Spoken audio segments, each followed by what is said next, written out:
I play metal music. That's all I've played. That's all I want to play. I listen to different styles of music. But this is what I've specifically dedicated my life to.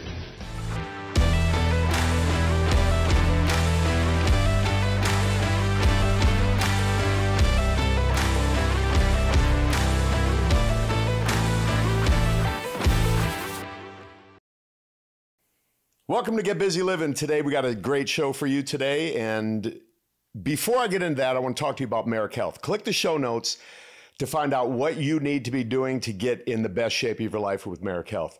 So I'm going to just jump right into this. We're going to save the other commercial for later. Jim, I want you to roll camera now on this awesome video.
Jon Dette is in the building today, the drummer for Slayer. Brother, what is it like being up there on the stage in front of, how many people were you on in front of? That was in Australia. That was about 40,000 people. 40,000 people. Yep. That was, I believe, in either Melbourne, as my Aussie friends like to say, or Adelaide. But yeah, it was about 40,000 people. Soundwave Festival 2013 with Metallica, Linkin Park, Slayer, Anthrax. It's a good time. So I just wanted to jump in there for you guys because I had the opportunity to meet Jon at the gym. And first thing, I see this fit, good looking dude, had no idea who he was. And then someone introduced me to Jon and said, hey man, this is Jon. We just said hi, our highs. And then later on, someone said, hey, you might want to have him on your podcast because he's a big time, you know, metal drummer. And now the first thing, if you're not seeing this on a video and you're just hearing it, that is a marathon right there, brother. That is not regular drumming. Metal drumming is something completely different, right? It is. It is. Yeah. I often refer to it as, in the music world, we have what's called traditional technique. But in this particular style of music, there's also what I refer to as a physical technique as well, as you can see. So because of that, I've always treated this style of music much like a professional athlete would a respected sport, and specifically not a golfer or a bowler, but more, you know, let's call an NFL football player, a soccer player, something like that, because that's what you need to have to ultimately play at that level. Well, you're playing at that consistency for how long? 2 hours straight? Well, because there's no slow jams in metal. Generally, you can call it between an hour and a half to 2 hours a night, depending if it's a headline set. Festival shows sometimes can be a little lower, but that particular tour for me, I was playing for 2 bands, not just one. So my average day was actually 3 to 3.5 hours. So the one thing I noticed in the video is you're not in the same shape there as you are now. No. You were a little bit fluffier. Yep. And you're ripped now. Yes. Yeah. I was doing a lot of CrossFitting back then. And, you know, this is about 10 years ago. And I was also drinking alcohol. I think that really made a big difference too, because, you know, I drink alcohol. I drink, you know, not in excess or anything. I don't drink anymore. I think that's been a big, a huge difference for me, just stopping drinking altogether. But yeah, it just, and also just dialing in macros. I wasn't really following a diet as much as I am now as well. But you know, eating healthy, but I've really dialed things in more now. So what was your transition from, like, did you see a video like this, for example, and thought to yourself, I never really see myself from the back or the sides. I don't like the way I look. Was that kind of a transitional moment for you to get in the shape that you're in now? Because what, you're 53 years old, right? I am. Okay. Yep. You're not the average 53-year-old. You're ripped, you look great, you're obviously at a high level of fitness, but what was it? Because everyone has got that pivotal point in their life where they have to make a switch. You know, honestly, I've gone throughout my entire life kind of going in and out of this. And it's something I actually just discovered recently about myself. When I first started fitness back when I was 19 years old, you remember Gold's Gym in Cardiff back in the day? Yeah. So, Jeff Smullen and Yeah. So, as a 19-year-old kid growing up in Encinitas, California, making some changes in my life, my day was really simple. I would work my 9-to-5 job. I would go to the gym, and then I'd go to my drum room, and all with the goal of, I just wanted to feel good. There was no tangible goal in mind. There was no tour to get ready for. There was no album to prepare for. There was no photo shoot to get ready for. It was just the daily habits, and with the ultimate goal of just feeling good, loving that healthy feeling. And somewhere along the line, I think this is a mistake that a lot of athletes make, musicians, actors, what have you, when it turns into the tangible goal, right? When there is a tour to get ready for. Now I find myself working out like, oh, there's a tour coming up. Or I'm auditioning for Slayer. Okay, I'm going to be playing drums 6 hours a day. I'm getting up, I'm working out, getting ready for that. But what happens when there isn't a tour and there isn't an album or there isn't an audition? Lazy habits kind of kick in, and I found myself starting to get lazy and not have a purpose to work out, because I lost that initial feeling of just wanting to do it because I felt good. So recently, this past year, I had a serious conversation with myself, and I just said, look, dude, how do you want the second half of your life to roll? You're at the time I was 52, and I let myself have it, because I had gotten really out of shape about 2 years ago. If you saw my before photo 2 years ago, you'd be like, who the fuck is that? Even dude? More than in that. Oh, this is like, I haven't even shown it on the internet yet, but wow. I'll probably do it this week actually. But when you see it, you're going to be like, oh my God, dude. And, the last 3 years of, what we've all gone through in the country and everything like that, I just kind of got sucked up into it. But yeah, I let myself have it. I was just like, dude, you're looking at yourself in the mirror and your voice is talking to you in your head, your conscience, voice of God, whatever you want to call it. And it's just like, dude, what the fuck, bro? You're 215 pounds. You got a 41-inch waist. You got tits bigger than your ex-girlfriend. My ex-girlfriend, she had some nice, got to give credit where credit's due. Shit. Zach, earmuffs. And then I went even a layer deeper, and I said, dude, the benefits of being healthy. The benefits of working out. How it's going to ward off these dangers of metabolic syndrome and all these other things, and all the negative things that come with being unhealthy and overweight. This, and you look like this, and so what you're saying to yourself is I know this, but I'm choosing to be fat and unhealthy and lazy. And I just, like I said, this was me talking to myself. And so from that's where I really made a change. I said, okay, I need to go all in. I need to get control of my body again. And that's what started my journey. That was 2 years ago. And then in the last year, started working with a coach, and he got me on macros and a training program. And it also took me back to that place of 1989, back to Gold's, like where it didn't matter whether there's a tour. I finally got back to a place where I just want to feel good. If a tour happens again, that's great, but I'm doing this for me. So that it doesn't matter what's going on in my life. This is not even essential anymore. It's mandatory.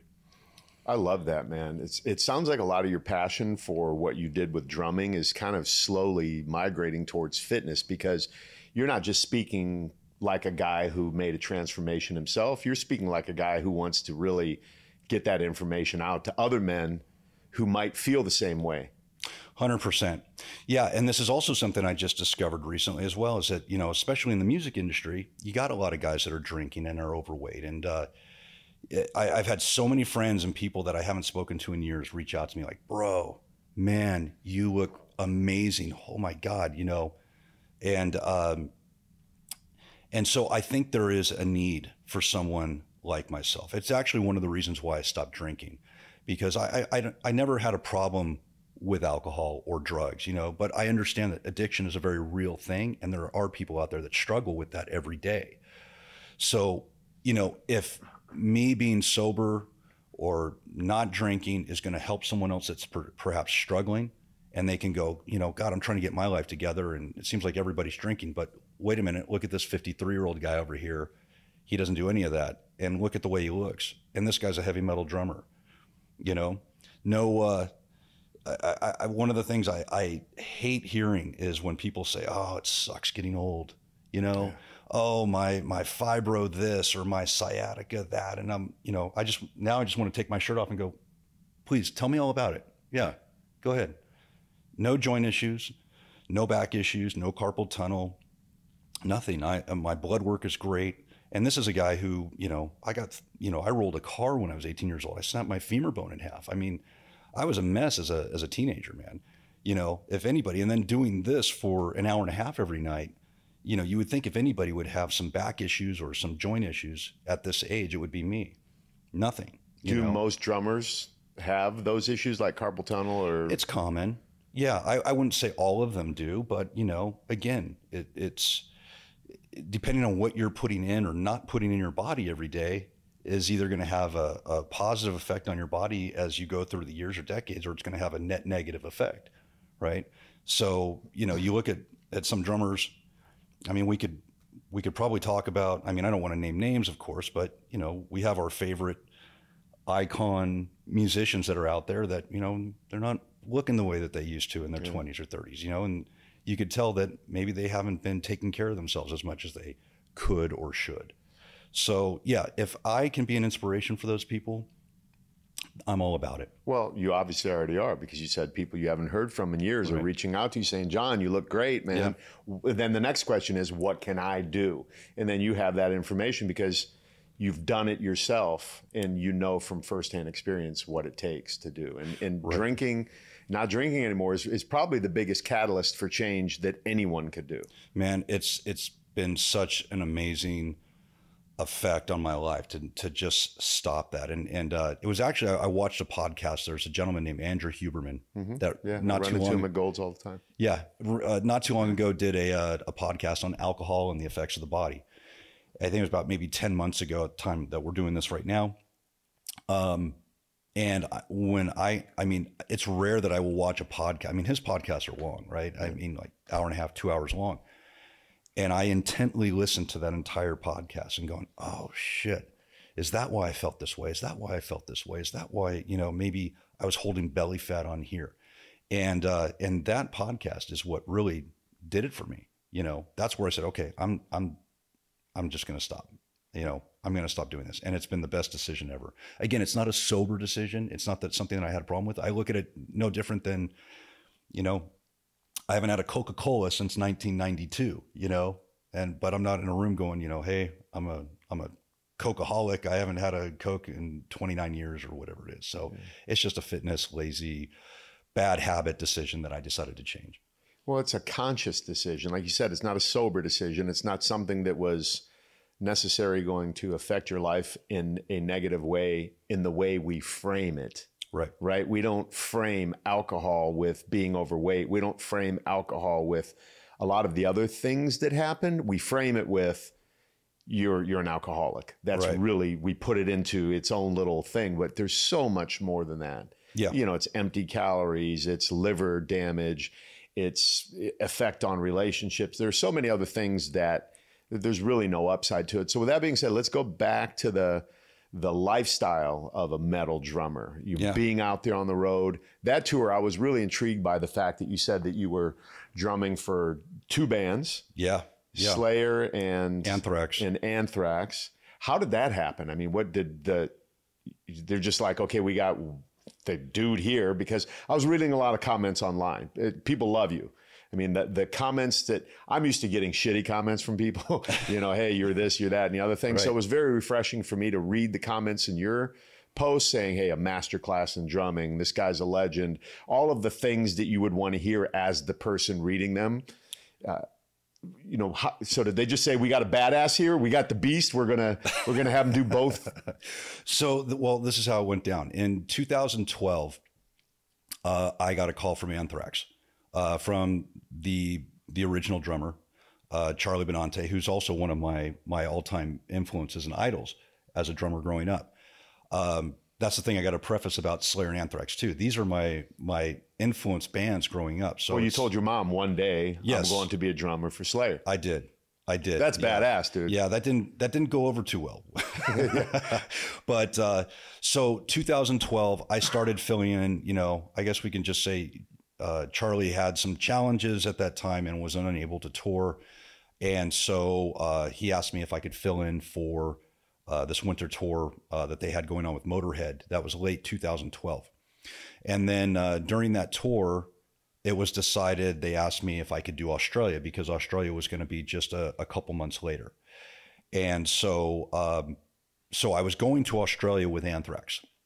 And that's when I started CrossFitting and I started working out as best I could and to really get in shape for that. So 5 days before flying out to Australia, I was actually on a date up in LA with a woman, and I always, whenever I go out, you know, I always turn my phone off. I put it on airplane mode, and we get into this restaurant, and you know, I put my phone down, and my phone goes, it beeps, right? Like does the vibrating thing, and I'm just going, oh my God, I'm so sorry, and I flip my phone to go turn it off, and it's Kerry King, that's the guitar player for Slayer. Hey, what's going on? What are you doing? And I'm like, I'm so sorry. It's the guitar player for Slayer. Hey, dude, great. Hey, great hearing from you. I look forward to seeing you in Australia next week. Send. And I'm swiping my phone down to hit airplane. Immediately, a text comes back. So you're still in town. You haven't left yet. That's when I put my phone down. I looked at the woman I was having a date with. I had a glass of wine. I slid the wine away from myself. I said, I'm so sorry. Something's up. Something's happening here. She goes, what do you mean? I go, that's more texting that Kerry's. If anybody knows Kerry King, he's not a guy for small talk. You know, I'm like, I just had, in those two texts, I had more conversation with Kerry in 5 minutes than I did in 2 years of when I was in the band, you know? So anyway, long story short, 5 days before the tour, they were having issues with their original drummer, Dave Lombardo. Kerry reached out and basically asked me, can you play for Slayer as well? And this is 5 days before flying out. So I said, okay, yeah, I'm in shape. I can absolutely do it. But logistically, we have to figure out, you know, where's Anthrax on the time slot? Where's Slayer in the time slot? This is a huge festival, right? Metallica, Linkin Park, there's like several stages all. I don't know if you've seen these festivals before, but they're huge. So there were logistics to figure out, you know, flights and all that. Plus, what about learning the songs? Well, remember, I was in the band back in the 90s. Okay. So it was like riding a bike for me. It wasn't like I was coming into this new. So, and with the exception of 2 or 3 songs, they were all songs that we had played when I was in the band back in 95, 96, 97. So, but no band rehearsals, but I rehearsed with him for 2 days. And then the first band rehearsal was actually when the band on stage in Brisbane in front of 60,000 people. So, no going through anything, which I always took as a really huge compliment, by the way, you know, for them to put that much trust and stock into me going, he's got this, you know. And I'm like, man, how did I get to a place where I'm not even auditioning for bands like this? That's what I was going to ask you. How did you get to that place?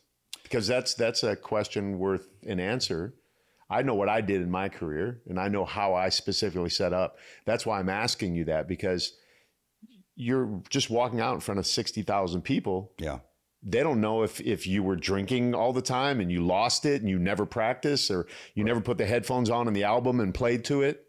Right. Well, there are a large percentage of people that knew that I was in the band before, but yeah, I mean, you got a lot of these arms crossed. Like, let's see, let's see what this guy's going to do. Plus, Dave Lombardo is highly, highly respected, even from myself as well. Dave is my all-time influence on the drums.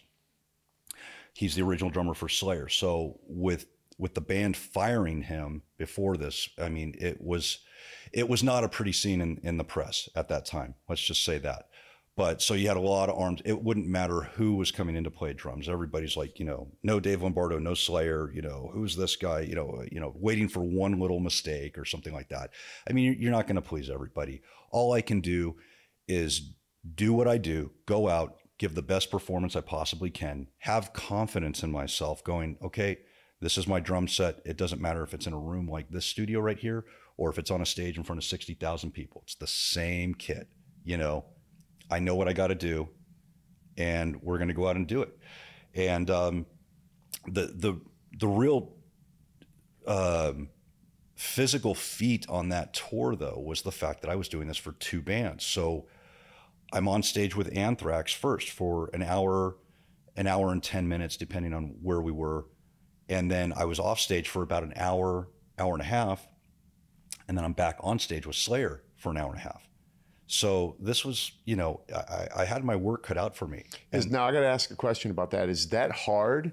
So and you compare yourself to an athlete, rightfully so, but if a football player played a game and then waited an hour and a half and went out and played another game, it wouldn't be easy and it wouldn't be good on the body necessarily. Right.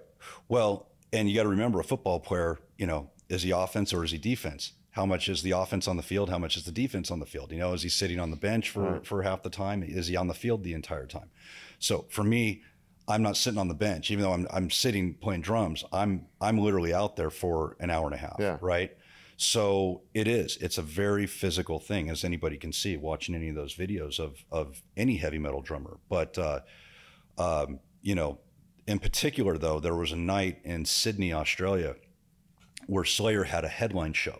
It wasn't part of the festival. It was Slayer's headline show, and Anthrax was opening up. So, which is a whole different thing. Now there's longer sets, but now there's only a 30-minute rest time between bands. So I'm on stage with Anthrax for an hour and 10, hour and 15 minutes. I'm off stage for 30 minutes, and then back on stage with Slayer for about 2 hours. That night was like, I had a beer in my hand at the end of the night, and I would be if I was like talking to you, and my hand would just kind of start doing this because the muscles were so fatigued in my hand. It would just start to sink from the weight of the beer.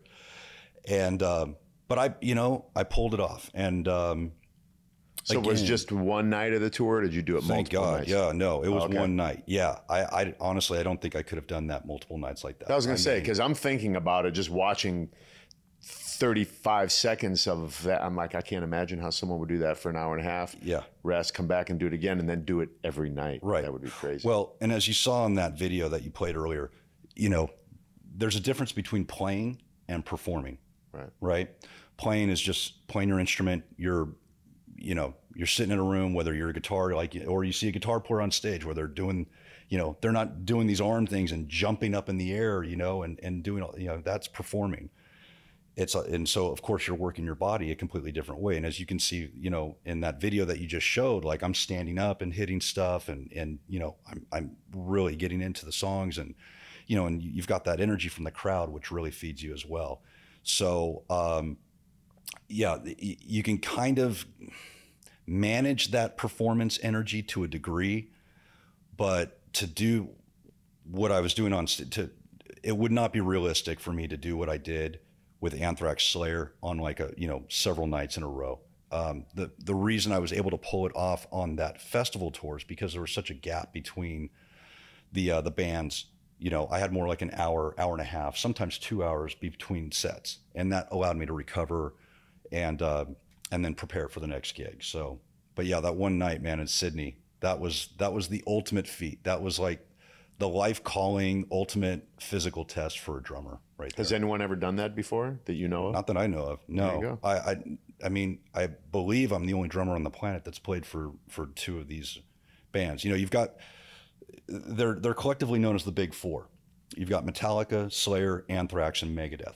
They're the four heavy metal bands to which pretty much all other metal bands that we know of today have been influenced by.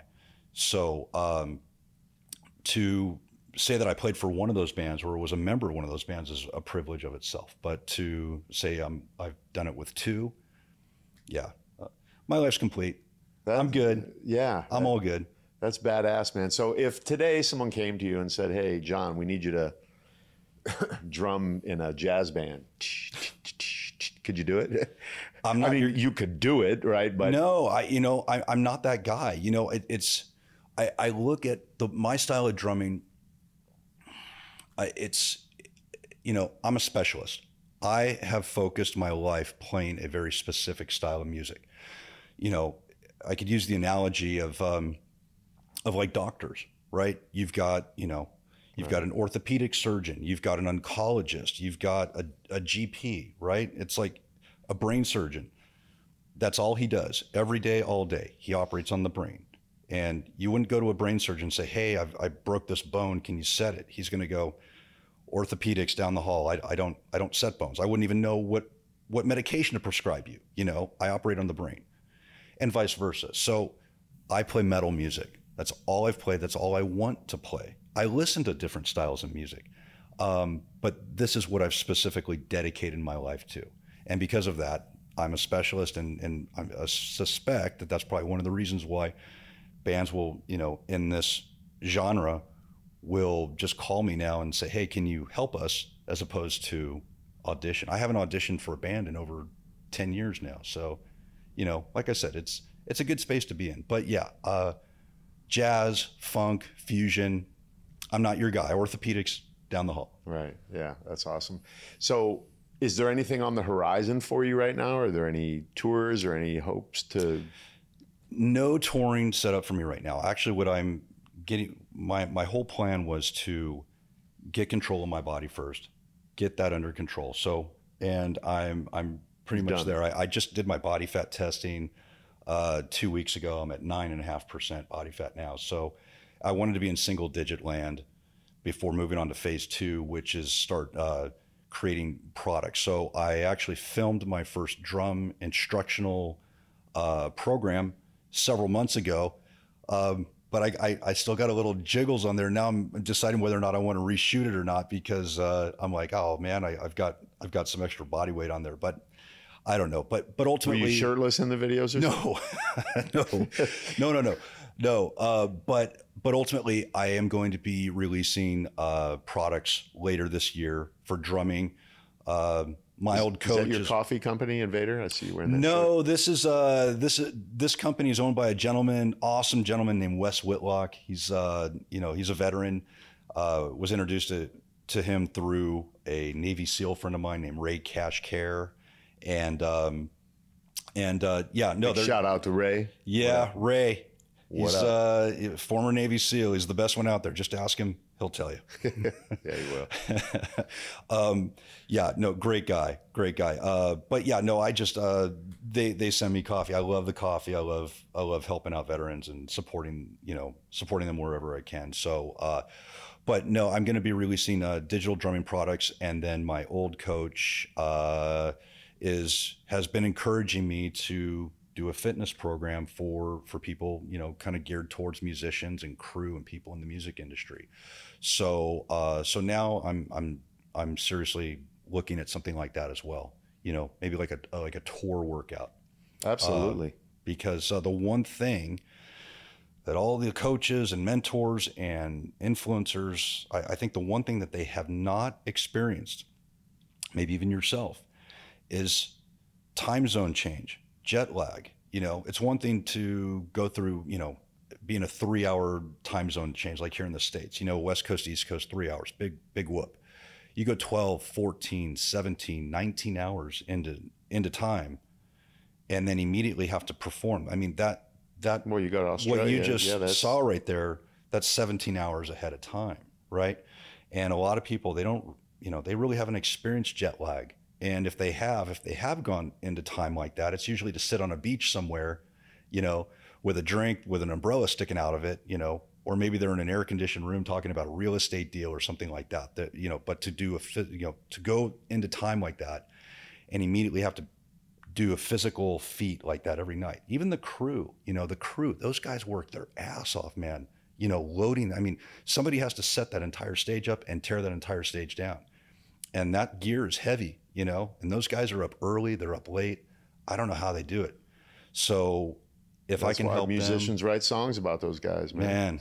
They are amazing, dude. The crew guys are definitely worth their weight in gold. They are amazing. But are they interested in it though? Because, you have this desire, because there's a disconnect.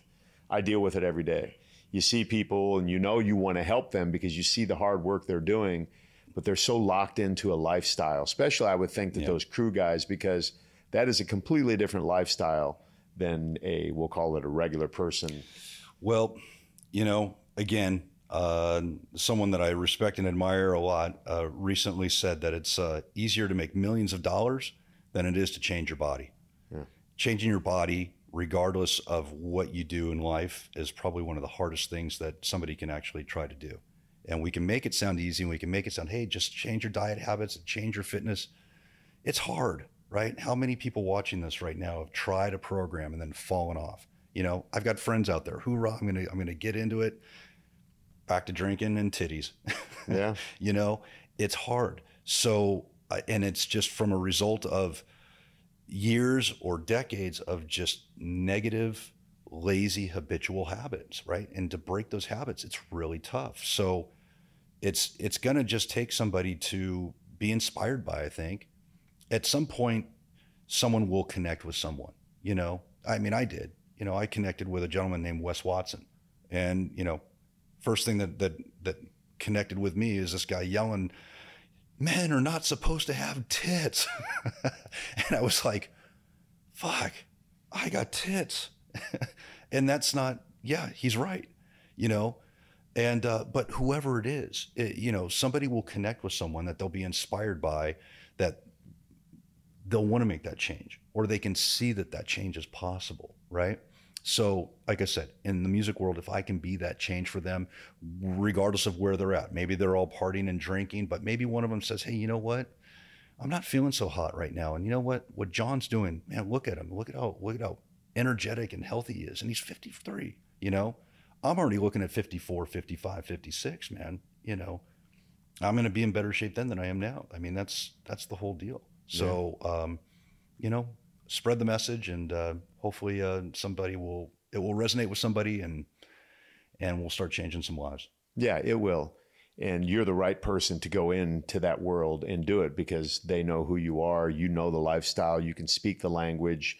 You can cut through the bullshit that you're going to hear from people. Well, you don't understand what it's like. Yes, I do. That's right. Do you know I'm the only person on the planet to have ever drummed for these two bands? And you know what I mean? There's so much that you could say that I could never say. And that will get you in the door to help these people, because the reality is people want help. They want to change their life, and they need a messenger of what it is, and someone to say what Wes Watson said to you, and whatever vernacular you choose to use to get their attention. Right. And somebody that they can be inspired by, and someone that they can look up to, and almost be a source of strength. Right. Mm-hmm.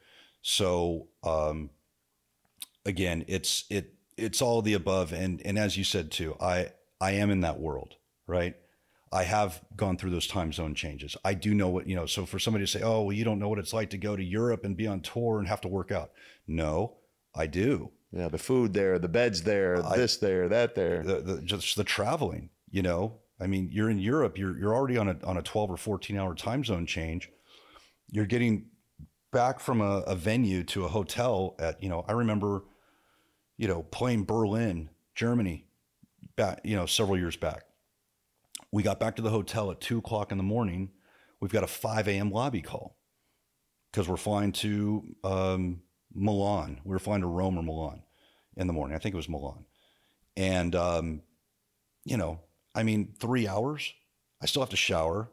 I still have to wind my head down from being in front of thousands of people just a couple hours earlier.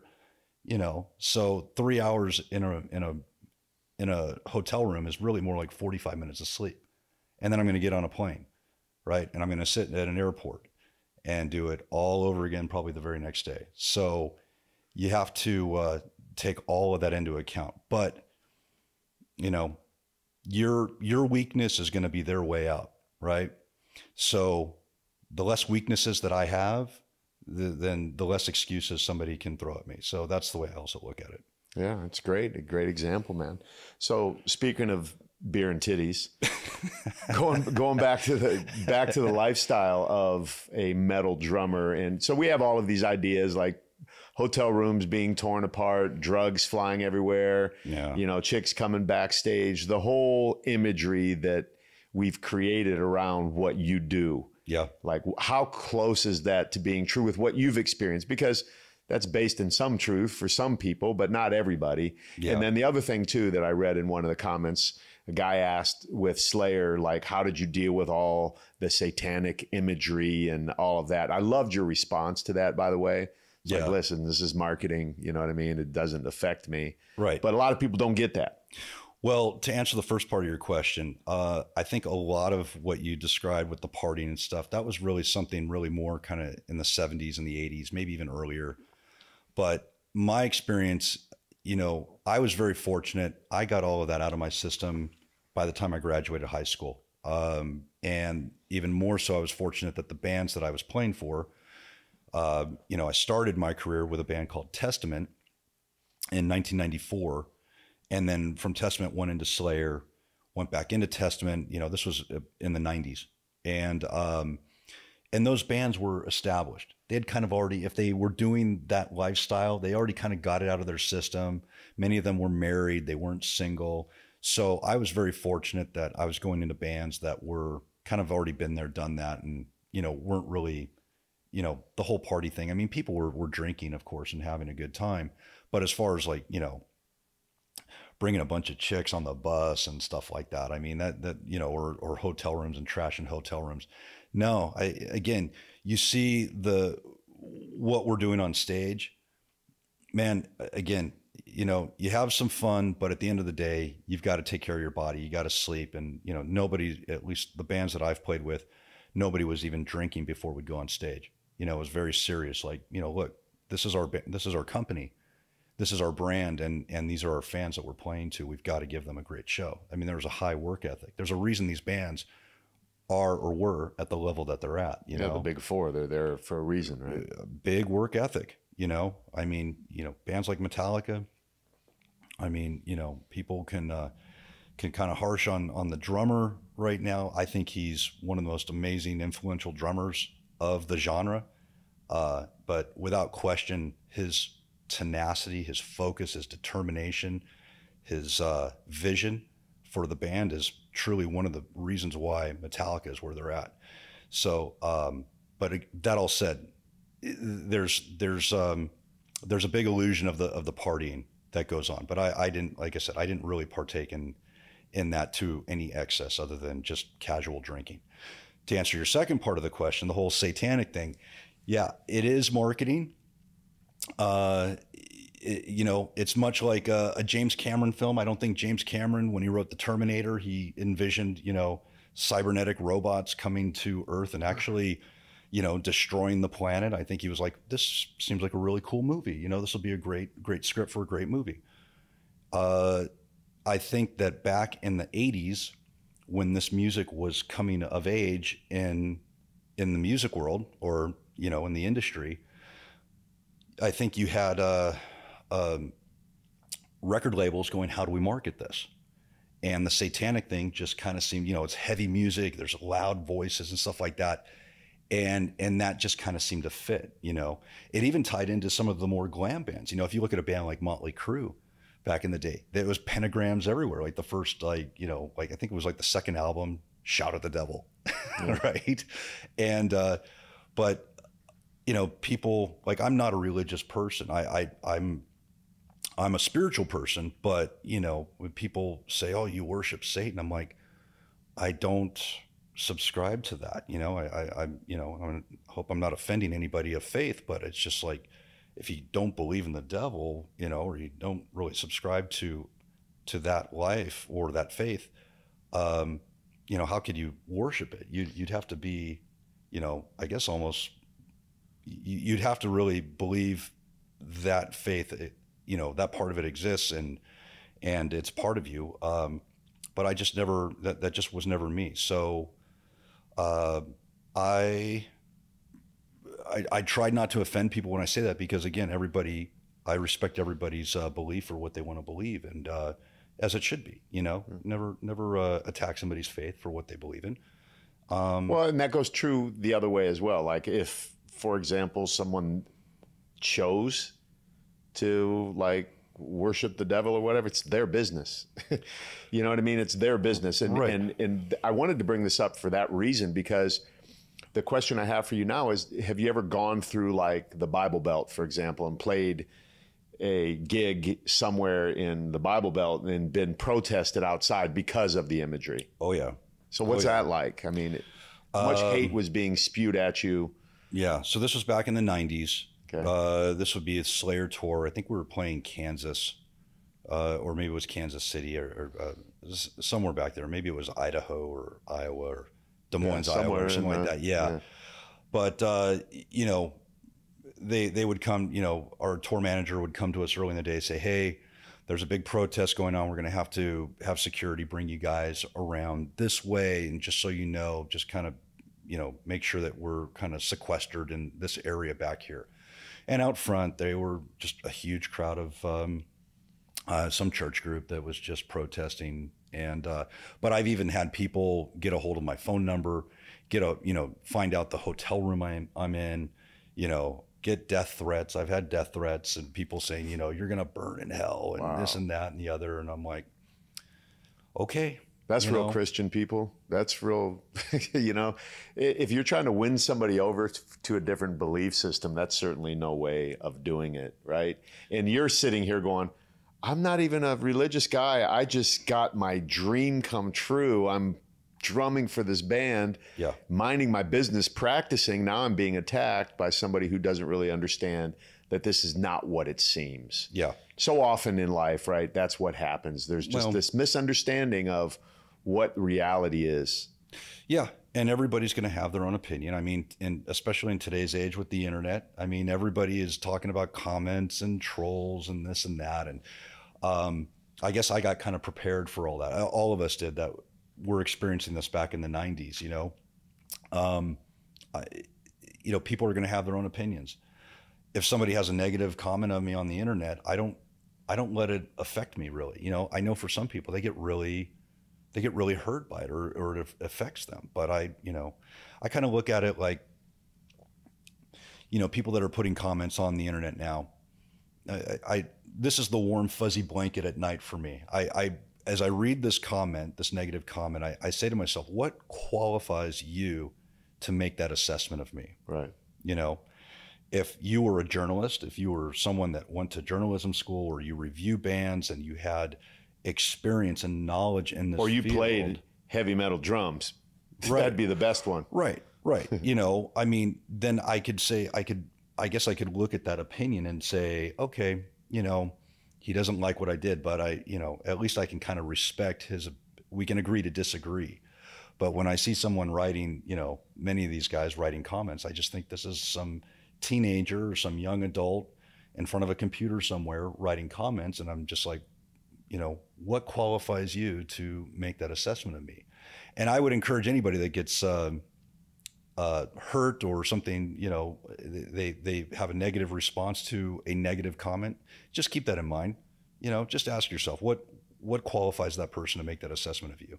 Yeah, I let it affect me too much because it's, the bigger you get in an industry, the more eyeballs are on you and the more whatever emotion these people are carrying around with them. Yeah, but gauge that as a marker for your level of success of where you're at as well. We used to say in the music industry, if they ain't shit talking on you, you ain't doing it right. Right.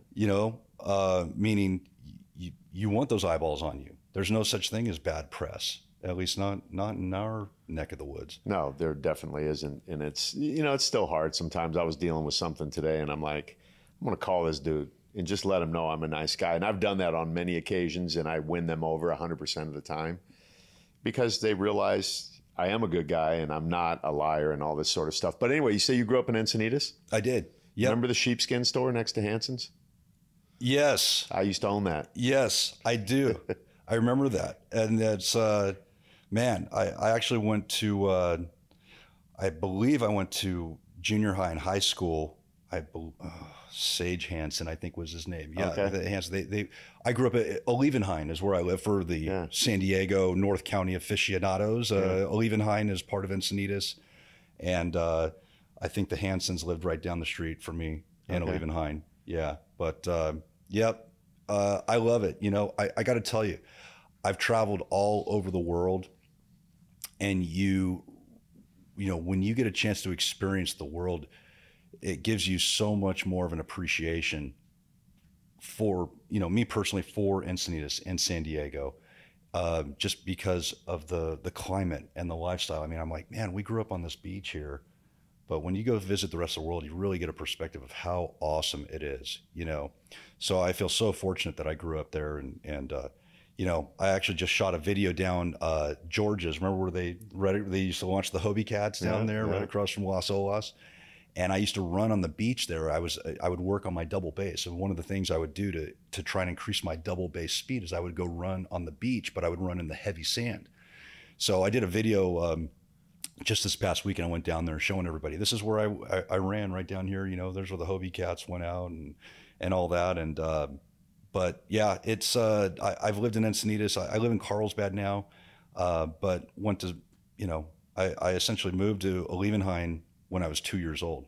So yeah, I grew up there. I've been there my whole life pretty much. Dude, double bass, I was impressed with that. I was watching your feet. I mean, it's so fast. How your tibialis muscle right here had to have gone through so much, because just that flexion over and over and over again. Yep. I mean, I couldn't even, I can't get my foot to go. It goes sideways in all sorts of different, I can't control it like that. Well, it's more kind of like a bouncing motion, you know, to get the power. It's almost kind of like, you know, so you can almost look at it like stomping, you know? So if you see me at the gym, if I'm doing if it's leg day, for example, I'll be upstairs on the calf machine. And if you're down below stair, you know, where the squat and the press machines are below, if you hear the floor going, that's me upstairs, because I do this exercise where I'll set the timer for a minute, and I'll just play double bass, but I play like I'm stomping the floor as hard as I can to work those, you know, ligaments, tendons, connective tissue, the tibialis muscle, all those muscles that are working. How often do you practice now? You know, said you have a drum room somewhere. I do. Yeah, my drum room's in San Marcos. I generally will hit the drums like 3-4 days a week, but I'm usually in there trying to work on what cover song I'm going to do for YouTube, or some YouTube work that I'm going to do. So, but yeah, you know, generally 3-4 days a week. Wow. Is there still music in schools? Like, have you gone to schools and spoke to kids about what you do? I see you doing that for some reason. I don't know. I don't know if the music program still exists. When I was going to high school in Encinitas, San Diego. I lived right across the street from San Diego on Melba, 724 Melba. Yeah, I was the kid there after school in the you know, in the marching band. Okay. And you know, that was our, you know, I was playing drums in marching band, and we were there, you know, after school, I think like 2-3 nights a week. And you know, there's a lot of programs back then, but yeah, like I said, I honestly, Clark, I don't know if they've yanked those programs out of the school or if that's privately funded now. It seems like a great thing to do, you know. If I would love to dedicate time to helping kids out. I actually did that several years ago. I had a friend up in Manhattan Beach that owned one of these School of Rock schools, and I don't know if you're familiar with these music schools called School of Rock. And I went up there just on the weekends to dedicate my time and, you know, teach the kiddos a couple things, you know, and so that was a really cool thing. I think that actually was probably the first time I was like, you know, I think I need to gift this to the world. That's what I think planted the seed, which, you know, which ties into the getting more into a teaching role now of the drum programs, and now the it sounds like the fitness programs that I'll be creating. but ultimately it's a teaching role. And I know that's why one of the reasons why I got my body in such great shape is that, you know, I got to be the man that I want to gift to the world, right? I have to, you know, visualize who is that person that needs to, who is that person going to be that's going to teach that? And now that I'm there, it's time to now gift that to the world. What a shame it would be to just hoard all that experience and knowledge that I have, you know, from all those tours and everything, and keep that to myself. I feel this need now to share this, especially with the younger generation, so they can see, oh, it's not about drinking. It's not about trashing hotel rooms. Oh, if you want to be at the top level, this is what you need to do with your body. You know, hey, let's go party and drink. No. I want to do this, and this is how it's done. You know, it's like the kids are easily influenced. And so if I can contribute to that success, I'm all about it. See, here's what I was seeing in my mind, because you have a teaching gift, and there's this something about you that I see in front of a group of kids. Like Escondido High School is right across the street here, and then there's Calvin Christian right here. You saying exactly what you said in front of a group of kids, because there are always these ideas of what something is like, right? So they glorify a rock star as someone that's out there partying, getting laid all the time, doing all this sort of stuff, when that's not necessarily the case. You said many of these guys were married, they have kids, they're professionals, it's a brand, it's an image.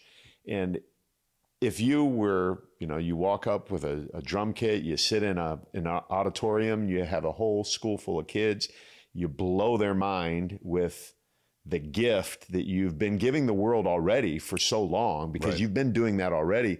But then you go into this message of, look, you might think that when I go and do this in front of 150,000 screaming fans, that I just got drunk before I walked on stage. I don't drink, and we never did.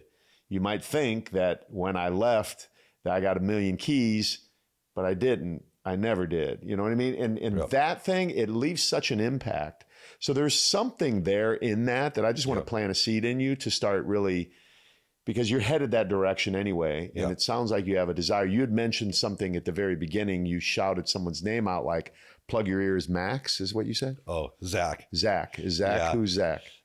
Zach is my my ex-girlfriend's youngest boy, who I'm still very close with. So yeah, when I mentioned my ex's chest, I was like, earmuffs, Zach. Got it. Understandable. Put earmuffs up. So yeah, he's a great kid. Yeah. He's a really great kid. So he's not so little anymore, actually. You know, when I first, you know, I kind of, you know, I never considered myself his father or any of my ex's kids. I never tried to be their father. I just tried to be their friend and just lead by example as best I could, and love them like they were my kids. You know, making lunches in the morning, picking them up, you know, taking them to Roger Row in the morning and picking them up, and that whole, you know, I was like Mr. Mom. So, yeah. So anyway, I'm sorry. Zach is the youngest, and he's a great kid. Zach, I love you, buddy. That's awesome. No, I've been thinking about that the whole time, because I knew it meant something to you when you said it, and I wanted to respect that. And I appreciate that, because again, that flies in the face of conventional wisdom when you think of a metal drummer, right? You automatically, probably like me, a lot of people look at me and think that I'm just out there cheating with all these women and doing all this stuff because I model with women. I do. It's like, no, that's not me. Right. And it's unfair that you get labeled because of what you do. Yeah. And I would have to say that any profession of all professions, that a metal band would be the one that probably gets the most.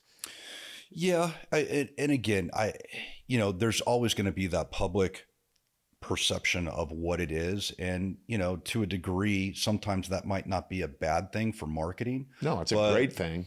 But at the end of the day, I think for me personally, even if I was still the drummer for Slayer right now, or I was the drummer for another large band right now, I think that me promoting what I'm doing right now would only amplify and add to the success of the band. I think that this is more of like a here and now movement. I think this would be more impactful me being in shape and me sharing the benefits of treating this like a professional athlete, and more specifically showing people, you know, one of the best things about a body, everybody, you know, as I said before, it's one of the hardest things in the, you know, it's easier to make millions of dollars than it is to change our bodies, right? You know, you can just take your shirt off. You don't have to say anything, and somebody can look at your body and go, that didn't happen overnight. And there's a lot of discipline, a lot of dedication, a lot of hard work that went into that. And I think that that would only add to the success and value of a band today, in my opinion, you know, especially for heavy metal drumming. I mean, maybe it would work for country artists or, you know, more rock people as well. I don't those think, country guys are all getting jacked and wearing tight t-shirts and yeah, you know. but and you know, look, what I don't care if it's a young woman or, you know, a wife in her 50s, you know, what woman is not going to want to look at a man on stage that's in shape? You know, I mean, they're going to be like, hey, honey, or anywhere for that matter, you know, walking down the beach or whatever. So I'd be remiss right now if I didn't say, this is what I do, right? Man, if you're struggling and you need help, that's what my Maximize Man Elite program is all about. It's about you making a decision like Jon did, like so many other men have, to change the things that you're doing in your life that have led you down a path of, man, I'm not so happy with where I'm at right now. I want to make some changes. Who's out there to help me? I'm here. This is what I do. Jon is going to be doing this in his niche of musicians. So if you're a musician out there and you want someone that you can relate to, you know, follow Jon. What's your social media so everyone can follow you on It's just my name, at Jon Dette. It's JonDette. Yeah. So that's Instagram, Facebook, YouTube would be Jon Dette Drummer, and no website. I just stick to all social at the moment. So if there's a website that comes up, it'll just be jondette.com. But right now, I pretty much live on Instagram. Listen, go to the YouTube channel too, by the way. It's literally badass. My buddy Michael Hearn calls Jon the Beast, and for very good reason, because it's not an easy task to sit behind all of. How many different drums and cymbals in total do you have, like on your kit? The setup that I've been using for the last 10 years has been, let's see, 3 rack toms, 2 floor toms, 2 kick drums, and a snare. So 3, 4, 5, 6, 7, 8 drums. And then cymbals, 1, 2, 3, 4, 5, 6, 7, 8, 9, either 9 or 11 cymbals. Yeah. So we're looking at a photo of it right now on the computer, and there's a lot going on there, man. You know, there's a couple things to tap on there. Yeah, a couple things to tap on there. Yeah. So I was just amazed by the cymbals. It's like, man, if you hit the wrong cymbal, does it really make that big of a difference? No, I mean, you know, the thing is when you kind of break those cymbals down, you know, there's what's called a crash cymbal, and that's, I think, what you can see. My left hand is hitting right there on overhead. So the one I keep my setup pretty symmetrical. So pretty much what's on the left is on the right. So the 2 cymbals that you see on the right hand side are pretty much the 2 cymbals that are on the left. But you know, it's crashes, chinas, hi-hats, rides, you know. Drummers will know what I'm talking about. Right. I know it might sound kind of foreign or like I'm speaking Swahili or something like that, but no, it once you kind of break everything down, it's really not that, I don't know. I don't think it's that big of a deal. But then again, that's me playing drums for 30 years for, you know, with some of the largest bands on the planet. I mean, and that, my friends, is badass. And that's why Jon Dette was here today, to inspire you to do something, man, with your life. Like if you're a young person seeing this and you have a dream, you have a goal, you have something you want to accomplish, go for it. His dream was to one day play for Slayer. His mom didn't want to hear it, but I'm sure she's happy to this day if she's still around with us, right? She's here. Yeah. No, you know, they're always happy once it happens, right? You know, I think parents just, you know, they want their kids, they want to know that their kids are going to be safe and protected. And I think that's just a motherly thing that was coming out. You know, she just wanted to know that I was going to go pursue something that was what she would consider safe. But, you know, at the same time, it's like, well, not to go too deep in the woods, but I caution parents, just because you gave up on your dream don't push that onto your children. I would encourage you that if your child shows a talent in something, encourage them. And what you have that your child doesn't is knowledge and experience. Meaning, if they're going to say want to get into music, you as a parent can learn about the industry. You can learn about the business, and you could take a major role in your child's life to not only encourage them to play the music, but you can also take a role from a business aspect to see if they have what it takes to go there. So I would just encourage parents, mom and dad, game on, you step it up. That's a great place to end this awesome podcast today. Listen, man, again, go to merrickhealth.com. Check it out in the show notes. Also, Vitos Lifestyle, if you have anything you need for your gym bag to carry around when you travel, if you're a rock star who's traveling around and you need some bands or something very portable to carry with you, go to Vitos Lifestyle. Use the code Clark. Jon, I'm going to give you the last words today as we end this. Motivate the people with anything you want, my brother. The stage is yours. Oh, my God. Motivation. Well, let's see. Success leaves clues. Your past does not equal your future. And your future is what you're going to make of it with your daily actions. Focus on your daily actions, and great things will happen. Jim, take us out with that video right there of Jon just doing what Jon does so well.